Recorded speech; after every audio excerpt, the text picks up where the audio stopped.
Sarah wiped the dust from her grandmother's old mirror with trembling hands. The funeral had been 3 days ago, and she still couldn't believe Grandma Rose was really gone. The old Victorian house felt empty and cold without her grandmother's warm laughter echoing through the hallways.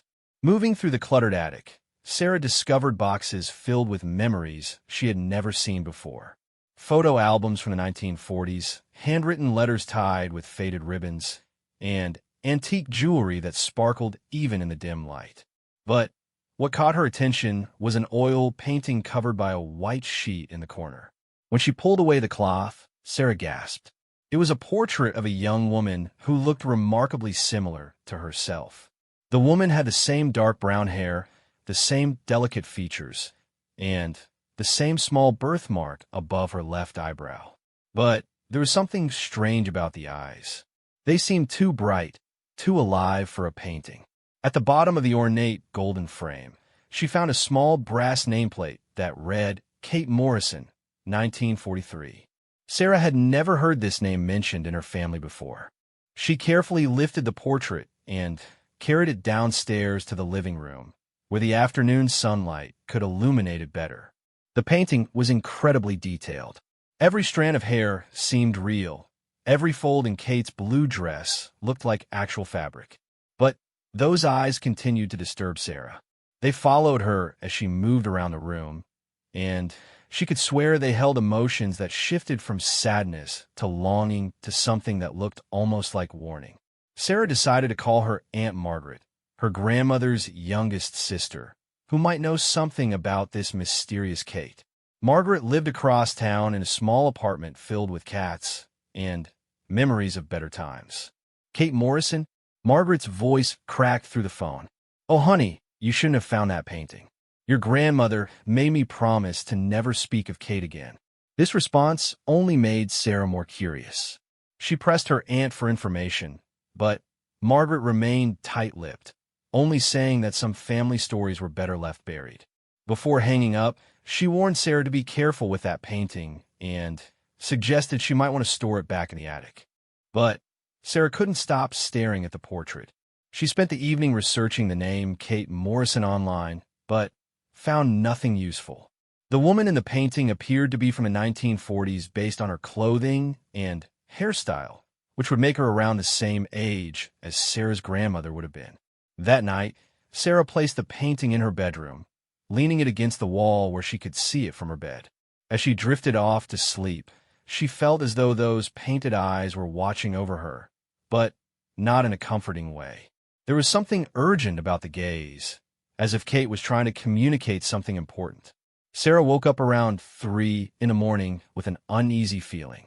The room was darker than usual, and she realized the streetlight outside her window had burned out. As her eyes adjusted to the darkness, she looked toward the painting and froze.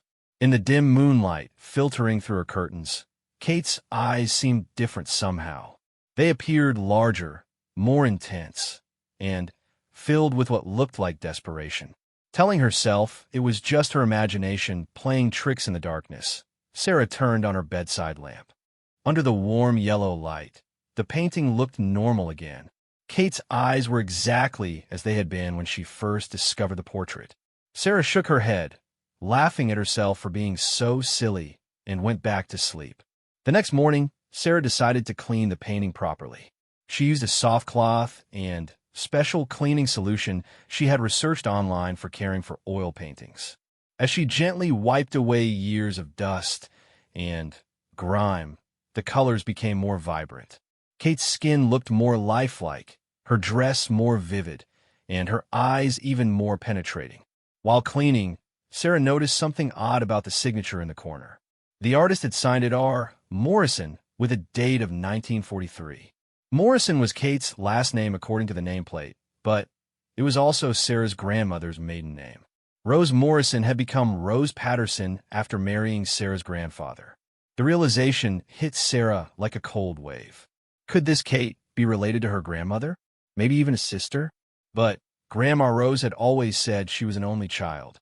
Sarah's mind raced with questions as she continued to study every detail of the painting. She spent the afternoon going through more of her grandmother's belongings, looking for any mention of Kate Morrison. In an old wooden chest, she found a bundle of letters addressed to Rose Morrison. Most were from friends and distant relatives, but one envelope caught her attention. It was addressed in different handwriting, and the return address simply said KM. Inside was a single photograph of two young women standing together, arm in arm, both smiling at the camera. One was clearly her grandmother as a young woman. The other was Kate from a painting. They looked like sisters, or at the very least, very close friends. On the back of the photo, someone had written Rose and Kate, summer 1943, sisters forever. Sarah's hand shook as she held the photograph. Her grandmother had lied about being an only child. But why would she hide having a sister? What had happened between them that would make Rose never mention Kate again? As evening approached, Sarah found herself constantly glancing at the painting. Kate's expression seemed to change throughout the day, becoming more animated and urgent. When the sun set and shadows began to fill the room, Sarah could have sworn she saw Kate's lips move slightly, as if she was trying to speak. Deciding she needed a break from the mysterious painting, Sarah covered it with a sheet and went to the kitchen to make dinner. But even with the portrait hidden, she couldn't shake the feeling that she was being watched. Every creak of the old house made her jump, and she found herself looking over her shoulder repeatedly. After dinner, Sarah called her mother, who was traveling in Europe and wouldn't be back for another 2 weeks. She told her about finding the painting and the photograph, hoping her mother might have some answers. A sister, her mother sounded genuinely surprised. Your grandmother never mentioned having a sister to me either. She always said her parents died when she was young, and she had no other family. Are you sure they're sisters and not just friends? Sarah described the photograph and the inscription on the back. Her mother promised to ask some of the older relatives when she returned, but admitted that most of her grandmother's generation had already passed away. That night, Sarah decided to move the painting to the guest room. She couldn't explain why, but having it in her bedroom made her uncomfortable.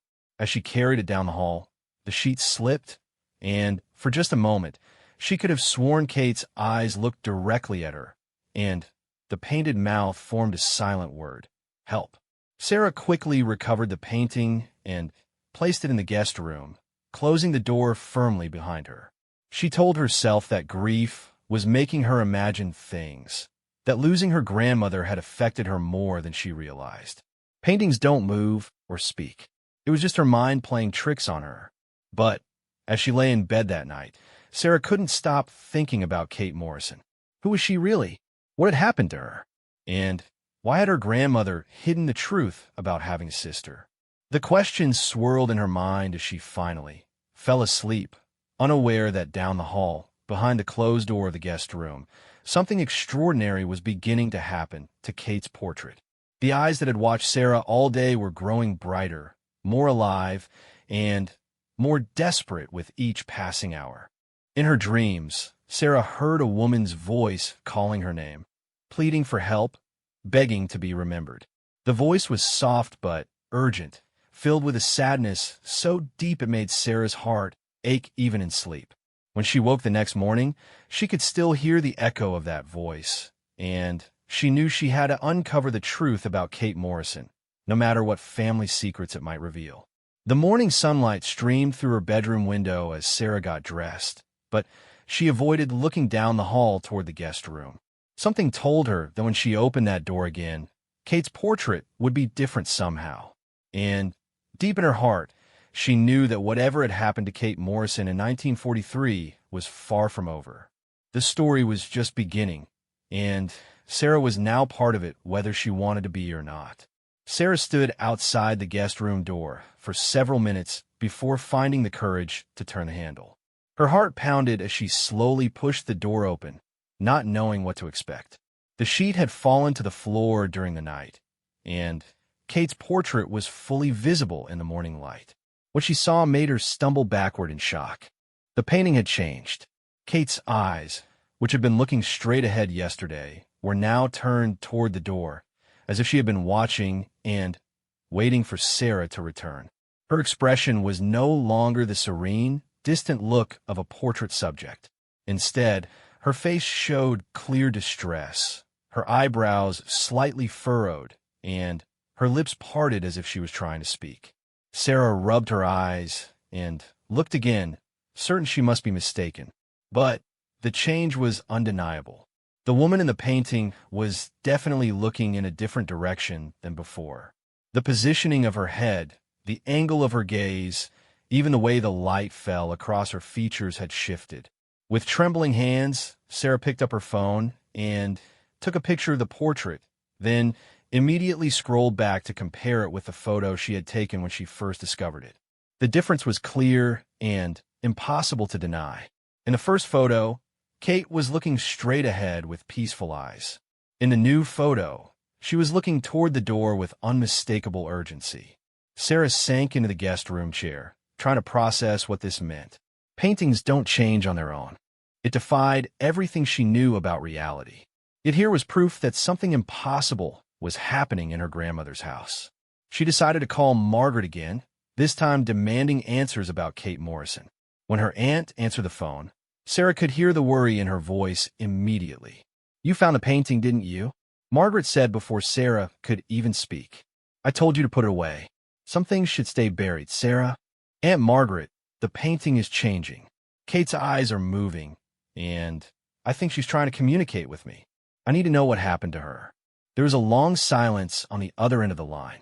Finally, Margaret sighed deeply. "Meet me at the old cemetery on Maple Street in an hour. There are things about your grandmother and Kate that you need to know, but I won't discuss it over the phone." The cemetery was quiet and peaceful, with old oak trees casting shadows across weathered headstones. Margaret was waiting on a bench near the entrance, looking older and more frail than Sarah remembered. Her aunt's usual cheerful demeanor was gone, replaced by a sadness that seemed to weigh down her entire body. "Kate Morrison was your grandmother's twin sister," Margaret began without preamble. "They were identical in almost every way, except for their personalities. Rose was practical and cautious, while Kate was adventurous and passionate. They did everything together until the war came." Margaret explained that in 1943, both sisters had fallen in love with the same man, a soldier named James Patterson who was home on leave. James was handsome and charming, and both women were completely smitten with him. The sisters, who had never competed over anything before, found themselves in a painful rivalry that tore their relationship apart. "Kate was the artistic one," Margaret continued.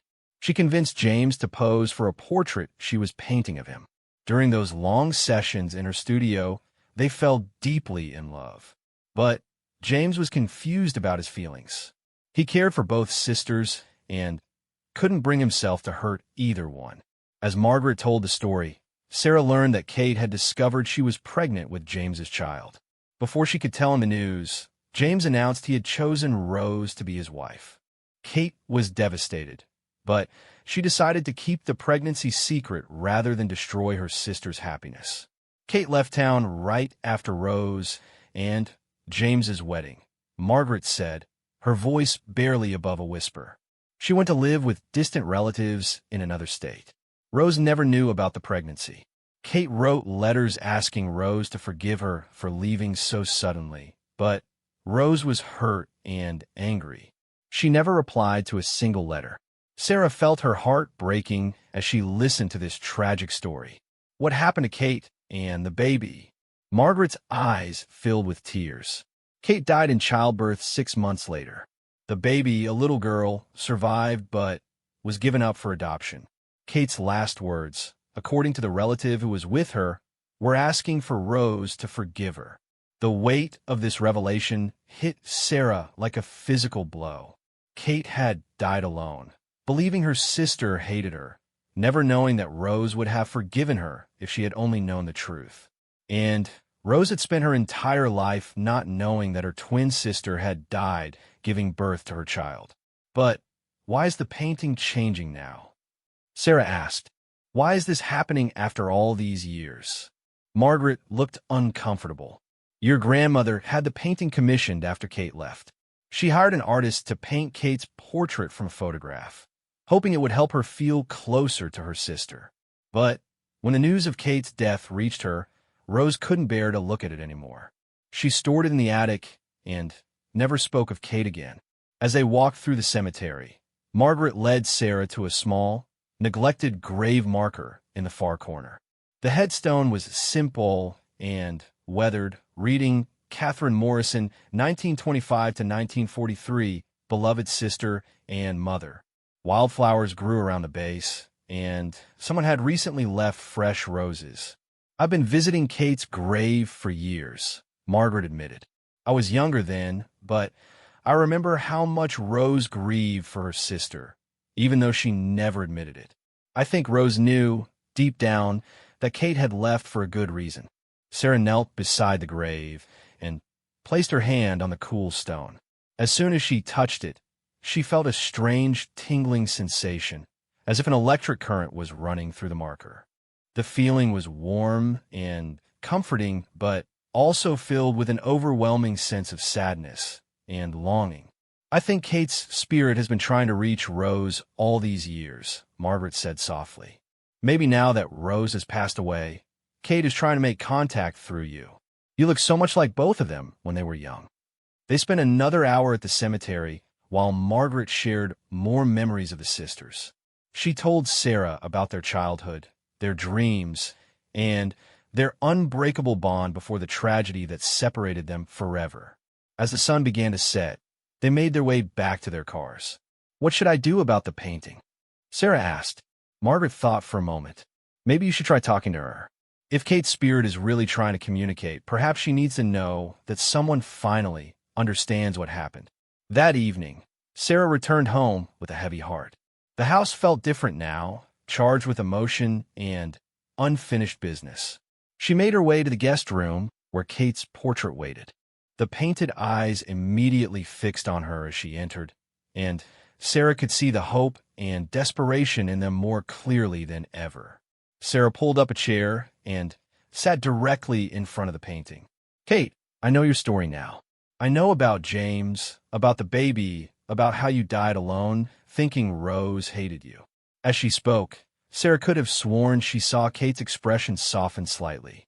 The urgency in her eyes remained, but now it was mixed with gratitude and relief. "Rose never hated you," Sarah continued, tears streaming down her face. "She grieved for you her entire life. She kept your photograph and saved your letters. She just didn't know how to reach out after you left." The room grew warmer, and Sarah felt a presence surrounding her, comforting but not frightening. It was as if Kate was there in the room with her, finally, able to hear the words she had longed to hear for over 80 years. Sarah spent the next several hours talking to the portrait, sharing everything she had learned about her grandmother's life. She told Kate about Rose's marriage to James, how they had been happy together until his death in the war just 2 years later. She explained how Rose had never remarried, how she had lived alone for most of her life, and how she had spoken often of missing someone important, but never saying who. As the night wore on, Sarah noticed the painting continuing to change. Kate's expression grew more peaceful, and the desperation in her eyes began to fade. It was as if she was finally finding the closure she had been seeking for decades. But there was something else in Kate's eyes now, something that looked like a message. Sarah studied the painting carefully, trying to understand what Kate might be trying to tell her. The painted lips seemed to be forming a word, the same word Sarah thought she had seen before: help. "What do you need help with, Kate?" Sarah whispered. "I've told you about Rose. What else can I do?" The answer came to her gradually as she studied the painting more closely. Kate wasn't just seeking forgiveness from Rose. She was trying to tell Sarah something about her daughter, the baby who had survived when Kate died. The child would be nearly 80 years old now, if she was still alive. Sarah realized with growing excitement that Kate wanted her to find her daughter. After all these years, Kate's spirit was trying to ensure that her child knew the truth about her mother, that she understood Kate hadn't abandoned her by choice. As dawn broke through the guest room windows, Sarah made a decision. She would help Kate find her daughter. She would uncover the rest of this family's secret and bring closure to a story that had been incomplete for over 8 decades. The painting seemed to glow softly in the morning light, and for the first time since she had discovered it, Kate's eyes held hope instead of desperation. Sarah smiled at the portrait, knowing that her real work was just beginning. She had a daughter to find and a family to reunite, even if it took her across the country to do it.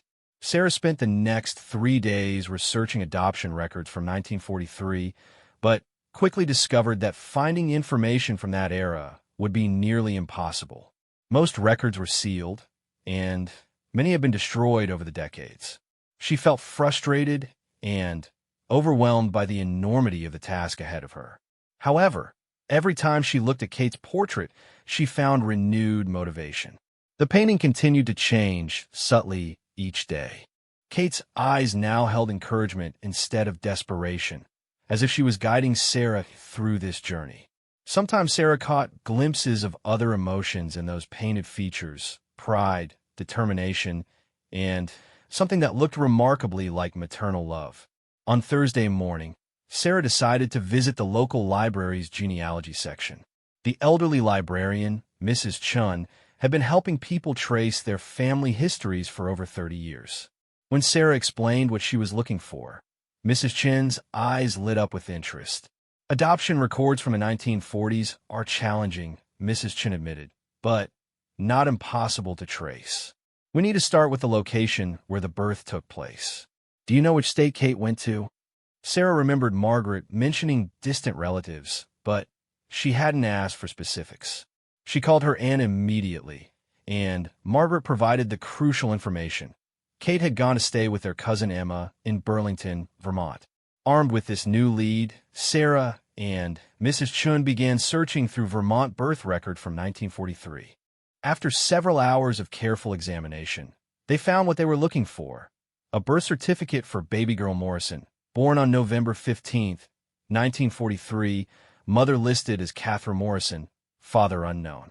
Now we need to find the adoption records, Mrs. Chun explained. In 1943, most adoptions were handled through religious organizations or private arrangements. The Burlington Diocese kept excellent records during that time period. Sarah felt her excitement building. They were getting closer to finding Kate's daughter. That evening, she sat with the portrait again, sharing the progress she had made.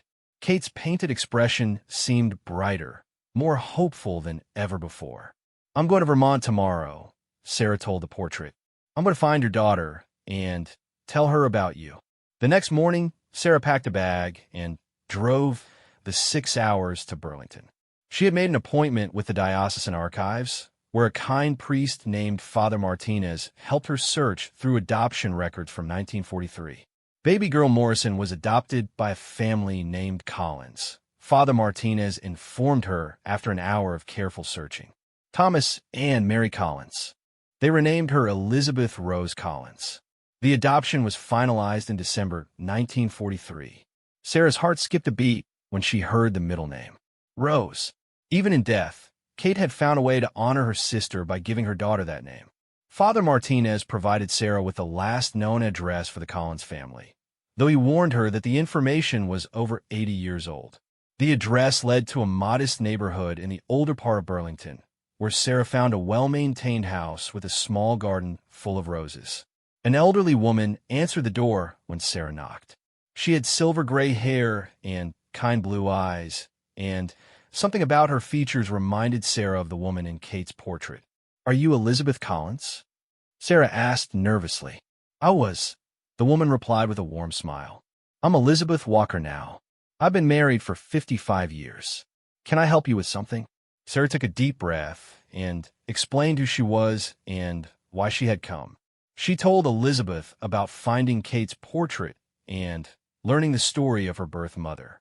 Elizabeth listened with growing amazement, occasionally asking Sarah to repeat certain details. "I always wondered about my birth mother," Elizabeth said, inviting Sarah inside for tea. "The Collins family was wonderful to me, and I had a happy childhood, but I always felt like there was a piece of my story missing." Elizabeth's living room was filled with family photographs and artwork. Sarah noticed several paintings on the walls and mentioned that Kate had been an artist. "I paint too," Elizabeth said with excitement. "I've been an art teacher for over 40 years. I always wondered where that talent came from, since neither of my adoptive parents were artistic." As they talked, Sarah learned that Elizabeth had indeed lived a full and happy life. She had married her college sweetheart, Robert Walker, and they had raised 3 children together. She had 2 grandchildren and had recently retired from teaching high school art. "I tried to find information about my birth mother several times over the years," Elizabeth explained, "but the records were sealed and I didn't have much to go on. Just my original birth certificate with her name." Sarah showed Elizabeth the photograph she had found of Kate and rose together. Elizabeth studied it carefully, tears forming in her eyes. "She looks like my daughter Emma," Elizabeth whispered.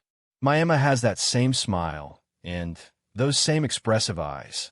Over the next several hours, Sarah shared everything she knew about Kate's story. She explained about the love triangle with James Patterson, Kate's decision to leave rather than destroy Rose's happiness, and her tragic death shortly after Elizabeth's birth. "She loved you so much," Sarah told Elizabeth. "Even though she never got a hold of you, she made sure you had a good home with people who would care for you." Elizabeth was quiet for a long time, processing this information about her origins. Finally, she spoke. "I need to see this portrait you've been telling me about." Sarah hesitated.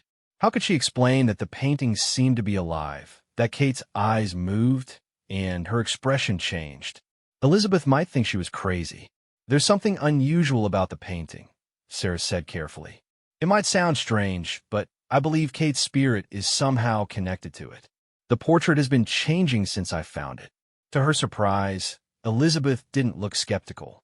Instead, she nodded thoughtfully. "I've always been sensitive to spiritual things. Some of my students used to say I had an intuitive understanding of people that went beyond normal perception." They made arrangements for Elizabeth to travel with Sarah back to her grandmother's house the next day. Elizabeth wanted to bring her daughter Emma, who was visiting for the weekend. Sarah agreed, feeling that Kate would want to meet her granddaughter as well. The drive back seemed to take forever. Elizabeth was excited, but nervous about seeing her birth mother's portrait, while Sarah worried about how the painting might react to finally meeting Kate's daughter after all these years. When they arrived at the house, Sarah led Elizabeth and Emma to the guest room where Kate's portrait waited. As soon as they entered the room, all 3 women gasped in amazement. The painting had transformed completely. Kate's face was radiant with joy, her eyes bright with tears of happiness. Her head was turned toward the door, and her expression showed unmistakable love and recognition. It was as if she knew exactly who was standing in front of her. "Oh my God," Elizabeth whispered, reaching out toward the painting, but stopping just short of touching it. "I can feel her presence. She's really here." Emma, who was in her 40s with children of her own, stared at the portrait in wonder. "She looks so much like you, Mom, and like my daughter Katie. The family resemblance is incredible." As the 3 women stood together in front of Kate's portrait, something magical happened. The painting began to glow with a soft, warm light that seemed to emanate from Kate's eyes. The room filled with a sense of peace and completion that was almost overwhelming. Elizabeth began to speak to the portrait as if Kate could hear her. "Thank you for giving me life. Thank you for making sure I had a good family to raise me. I had a wonderful childhood, and I've lived a happy life. I want you to know that your sacrifice was not in vain." The light from the painting grew brighter, and Sarah could have sworn she heard the faint sound of a woman's voice whispering, "Thank you," over and over again. Emma stepped forward and addressed her grandmother's portrait. "I'm an art teacher too, just like you were. I have a daughter named Katie, and she's already showing signs of artistic talent. Your legacy lives on through us." As Emma spoke about her family and her career, Sarah noticed that Kate's expression in the painting continued to evolve. The sadness and longing that had been there for so long were gradually being replaced by contentment and pride. Elizabeth spent hours that day sitting with Kate's portrait, sharing stories about her life, her children, and her grandchildren. She told Kate about her marriage, her career as an art teacher, and how she had always felt drawn to painting landscapes and portraits. "I think I inherited your artistic eye," Elizabeth said to the portrait. "I've won several awards for my paintings over the years. I wish you could see them." That evening, Elizabeth and Emma decided to stay overnight so they could spend more time with Kate's portrait. Sarah prepared the guest rooms, amazed by how the house suddenly felt full of love and family warmth instead of the loneliness it had held since her grandmother's death. As they sat together in the living room after dinner, Elizabeth shared more details about her life and family. She had kept a journal since she was 16, documenting her thoughts about being adopted and her curiosity about her birth parents. She had always hoped that someday she would find answers to her questions. "It's like Kate guided you to find me," Elizabeth told Sarah. "I don't think this is a coincidence. I think she's been waiting all these years for someone who could bring her story full circle." Emma agreed. "There are too many meaningful connections for this to be random. You finding the painting right after your grandmother's death, the painting changing and leading you to investigate, and you being able to trace Mom's adoption records when others couldn't." That night, Sarah checked on the portrait one more time before going to bed. Kate's eyes were peaceful now, filled with a contentment that hadn't been there before. Her daughter had been found, her story had been told, and her legacy was secure through her descendants. But Sarah sensed that Kate's journey wasn't quite complete yet. There was still something unfinished, something that needed to be resolved before Kate could find her final rest. As she studied the painting in the soft lamplight, Sarah realized that Kate's eyes were now looking toward the window, toward the outside world, as if there was one more person she needed to reach. Sarah had a feeling she knew who that person might be, and tomorrow would bring the final chapter of Kate Morrison's long-delayed reunion with her family. The next morning brought an unexpected discovery that would change everything. While Elizabeth was having coffee and studying Kate's portrait more closely, she noticed something that Sarah had missed. Hidden in the background of the painting, barely visible among the shadows, were tiny letters painted in a color so close to the background that they were almost impossible to see. "Sarah, bring a magnifying glass," Elizabeth called out excitedly. "I think Kate left us a message." Using a magnifying glass from Sarah's grandmother's desk, they could make out the faint letters, "JP, forgive me." The message was painted in Kate's own handwriting, so subtle that it would only be visible to someone examining the portrait very carefully. JP must be James Patterson, Sarah realized. Even after everything that happened, Kate was still thinking about him when this portrait was painted. Elizabeth nodded thoughtfully. "My birth father. I wonder if he ever knew about me, or if Kate took that secret to her grave." This revelation sent Sarah's mind racing. Margaret had mentioned that James died in the war just 2 years after marrying Rose. But what if he had children with Rose? What if Elizabeth had half-siblings who were still alive? Sarah called Margaret immediately to ask about James Patterson and whether he and Rose had children together. Margaret's response shocked her. They tried for years to have children, but Rose never got pregnant. The doctor said there was nothing wrong with either of them, but it just never happened. Rose always said it was God's way of punishing her for something, though she never said what. The cruel irony hit Sarah like a thunderbolt. Rose had been unable to have the children she desperately wanted, while her sister Kate had died, giving birth to James's child. If Rose had known the truth, she could have raised Elizabeth as her own daughter, and both sisters would have gotten what they needed most.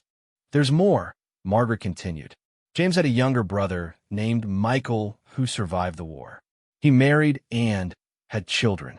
I think some of his descendants still live in the area." Elizabeth's eyes widened with excitement. "I might have family here after all." Kate's message in the painting. Maybe it wasn't just about forgiveness. Maybe she was trying to tell us to find the Patterson family. Sarah spent the morning researching the Patterson family tree online. She discovered that Michael Patterson had indeed had children, and his grandson David Patterson still lived in town, working as a mechanic at the local garage. According to the genealogy website, David was in his 50s and had never married. After some debate, Elizabeth, Emma, and Sarah decided to visit David Patterson's garage. They wanted to be careful about how they approached him, knowing that this information about his uncle's secret child might come as a shock. The garage was busy when they arrived, with several cars in various stages of repair. They asked for David Patterson and were directed to a tall, weathered man with graying hair who was working under the hood of an old pickup truck. When David looked up and saw Elizabeth, his wrench clattered to the ground. "You look just like someone I knew," he said, staring at her intently.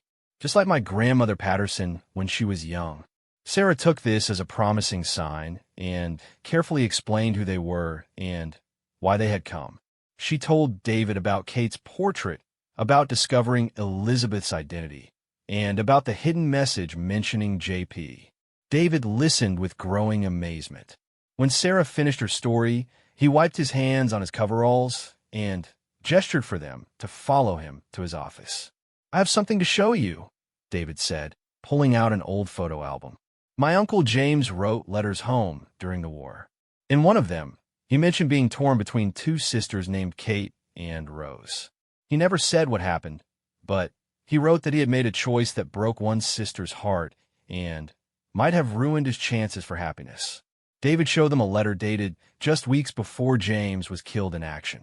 In it, James had written, "I dream about Kate sometimes and wonder what became of her. Rose is a wonderful wife, but I can't shake the feeling that I made the wrong choice. If I survive this war, I want to find Kate and ask her forgiveness." Elizabeth's eyes filled with tears as she read her father's words. He did care about her. He regretted his decision. David nodded. "My grandfather always said James was troubled by something from home, but he never knew what. James carried a photograph of two women with him during the war, but it was destroyed when he was killed." As they talked, David revealed more family history. The Patterson family had always wondered about James's brief marriage to Rose and why they never had children. There had been whispers and speculation, but no one had ever learned the truth. "Elizabeth, your family," David said firmly. "You're James's daughter, which makes you my cousin. I've been the last of the Patterson line for years, thinking I had no relatives left. This changes everything." That afternoon, David closed his garage early and accompanied them back to Sarah's house to see Kate's portrait. When he entered the guest room and saw the painting, he stopped in his tracks. "She looks exactly like my great-aunt Catherine," he whispered. "We have an old family portrait from the 1920s, and the resemblance is uncanny." As David stood before Kate's portrait, something remarkable happened. The painting began to change once again, but this time the transformation was more dramatic than anything Sarah had witnessed before. Kate's expression shifted to show a mixture of sadness and hope, and her painted hand seemed to move slightly, as if she was reaching out. "She knows," Elizabeth said softly. "She knows that her message has been received and understood." David studied the portrait with the practical eye of someone who worked with his hands all his life. "I don't understand how a painting can change like this, but I can see it's happening. There's something supernatural about this whole situation." Over the next few hours, David shared stories about the Patterson family, and Elizabeth told him about her life and descendants. They discovered they had many things in common, including a love of working with their hands, David with machinery, and Elizabeth with art. As evening approached, Sarah noticed that Kate's portrait was beginning to change once more. The urgency and longing that had characterized her expression for so long were fading, replaced by a deep peace. Her eyes, which had been looking toward the door or window, were now gazing straight ahead with serene contentment. "I think she's ready to rest," Elizabeth said, placing her hand gently on the frame. "She's seen her daughter find happiness. She's witnessed her family being reunited, and she knows that her love story with James has found its resolution through us." That night, they decided to hold a small memorial service for Kate in the backyard of Sarah's grandmother's house. David brought flowers from his garden, Elizabeth brought a candle she had made in her art class, and Sarah contributed a photo album containing all the pictures and documents they had discovered about Kate's life. As they stood together under the stars, each person shared what Kate's story had meant to them. Sarah spoke about learning the importance of family secrets and the power of truth. Elizabeth talked about finally understanding her origins and feeling complete for the first time in her life. Emma expressed gratitude for discovering her artistic heritage. David shared his amazement at finding family he never knew existed. When they went back inside to check on the portrait one final time, they found something that left them all speechless. Kate's expression had changed completely. Gone was the desperation and urgency that had characterized the painting since Sarah first discovered it. Instead, Kate's face showed perfect peace and contentment. Her eyes were closed, as if she was sleeping peacefully after a long and difficult journey. More remarkably, the painting itself seemed different. The colors were softer, more muted, and the entire piece had taken on the quality of a traditional memorial portrait rather than the unnaturally lifelike image it had been before. "She's at peace now," Elizabeth whispered. "She got to meet her daughter and her family. She knows that James never stopped thinking about her. Her story has been told, and her legacy is secure." Over the following weeks, the four of them became close friends and regular parts of each other's lives. Elizabeth and David began exploring their shared family history, while Emma discovered she had inherited not only artistic talent, but also mechanical aptitude from the Patterson side of the family. Sarah decided to donate Kate's portrait to the local historical society, along with all the documents and photographs that told her story. But before the donation, she had professional photographs taken of the painting in its final, peaceful state. Elizabeth commissioned a local artist to create copies of Kate's portrait for each family member. She wanted her children and grandchildren to know their ancestor and to understand the importance of family connections and forgiveness. The Historical Society was fascinated by Kate's story and decided to create a special exhibit about families separated by war and circumstance. Kate's portrait became the centerpiece of the display, along with James's letters and the photographs Sarah had discovered. A year later, the exhibit had attracted visitors from across the country, including other families who had been searching for lost relatives. Several reunions had been facilitated through the connections made at the exhibit, and Kate's story had inspired people to reach out to estranged family members. Sarah kept one professional photograph of Kate's portrait in her living room, but the image no longer changed or moved. It was simply a beautiful painting of a young woman with peaceful eyes and a gentle smile. Sometimes visitors would comment on how lifelike the portrait looked, but Sarah would just smile and nod. Elizabeth, now in her 80s, had become something of a local celebrity as the woman whose birth mother had reached out from beyond the grave to reunite their family. She spoke at genealogy conferences and helped other adopted people search for their birth families. David had renamed his garage Patterson and Family Auto Repair and proudly displayed family photographs in his office. He had learned to appreciate his heritage and had even begun researching other branches of the family tree. On the first anniversary of discovering Kate's portrait, Sarah, Elizabeth, Emma, and David met at Kate's grave in Vermont for a memorial service. The headstone had been restored and surrounded by a beautiful garden that David maintained throughout the year. As they stood together around Kate's grave, Sarah reflected on how one mysterious painting had brought together four people who might never have found each other otherwise. Kate's love for her family had transcended death itself, reaching across 8 decades to ensure that her story would finally be told and her daughter would know she was loved. The roses David had planted around the grave were in full bloom, their sweet fragrance filling the air. As they prepared to leave, Elizabeth placed a small painting she had created beside the headstone. It was a portrait of Kate holding a baby, based on the descriptions from Kate's relatives and Elizabeth's imagination of what that moment might have looked like. "Thank you, Kate," Elizabeth whispered to the grave. "Thank you for loving me enough to make sure I found my way home." As they walked away from the cemetery, Sarah looked back once more at Kate's grave. For just a moment, she could have sworn she saw the figure of a young woman standing beside the headstone, smiling and waving goodbye.